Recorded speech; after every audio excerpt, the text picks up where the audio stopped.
Welcome back to Kansas City. Today, we're going to cover your second case, or that's the German way or the American way, your second case. Either way, it doesn't matter. Whenever you're working on your second case in level funding, you're going to sit there and think, I've already done this before. I'm ready to rock and roll. Let's put my foot on the gas. I'm here to tell you, on your second case, the number one piece of advice I can give you is the same advice I gave you on the first one. Now, we're going to go through some different things in a minute, but the first thing you need to do is slow down. The game of insurance sales is not about hustling through the sale. It's about building a custom plan for that client. So now that you've got one case under your belt and you're working on your second, you're going to be tempted to go as fast as possible because, hey, the Chiefs are playing tonight and it's Monday Night Football. I don't want to be here. I want to go to the bar with my buddies. Slow down. Or, hey, I want to go bike in the mountains and it's a beautiful day. Slow down. When you have the opportunity to sit with your client or your potential client, that is when you're actually working. The rest of it is just training to get to that work. Prospecting is not the game. The game is sales. So when you're in the conversation for sales, make sure you treat it with as much respect as possible. So we're going to go through the three things that you need to do in your second sale that are a little bit different than your first. Well, the first thing that's going to be the same is slow down, but the three different ones. Number one, reflect on the answers that your previous client has given you, but do not let that encourage you to answer the questions for your client. You want to treat this client as they are, which is an individual. And so when you're sitting down talking to them, you need to go as deeply as possible with their specific cases. It sounds like everybody buys insurance for the exact same reason. And folks, I've been doing this for decades. It is not true. Everybody buys things for a slightly different reason. Everybody thinks it's rational, but we don't buy it for rational reasons. We buy it emotionally, and then we justify after the fact rationally. So in this conversation, you need to look for the emotional reasons why people are buying that product. Discover those. And when you discover them, then you can build a better program for them that is more rational. So in that conversation, make sure you do not let the previous conversation of previous clients affect how you think they're going to answer. You do not know the answer, so be interested in what they're going to say and ask the questions in the similar manner. Ask it so they are sharing with you so you can discover together.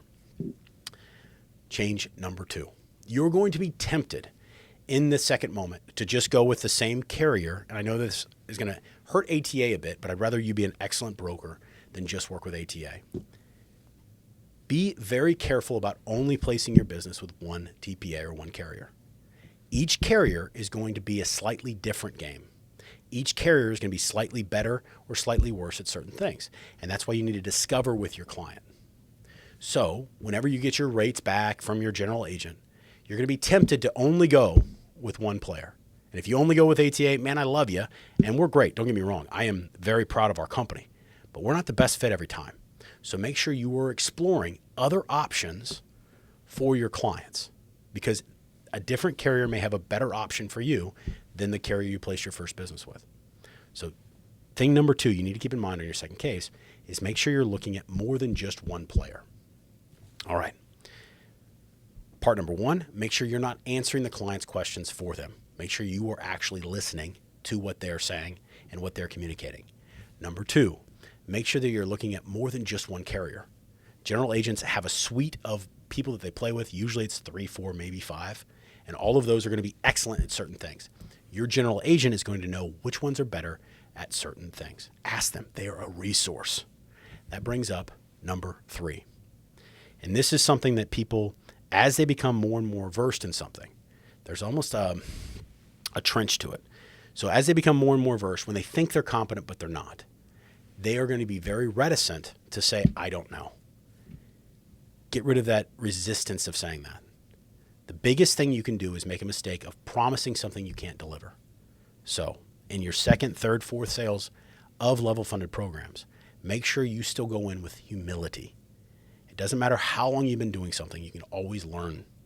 And if you go in and say, I know everything, then you're going to be arrogant enough to run away from the sale. And that sale will run away from you. So go in with humility.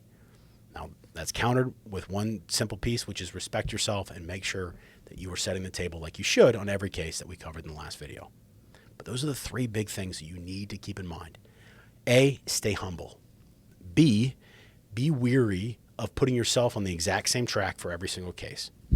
And number 3, be very, very reticent to put answers in your client's mouth. You do not know why they're making their decisions. So if you're not sitting down with them and exploring why, you will have a half-cocked solution that somebody who's going to do the deep work will have a better one than you, and you will lose that sale.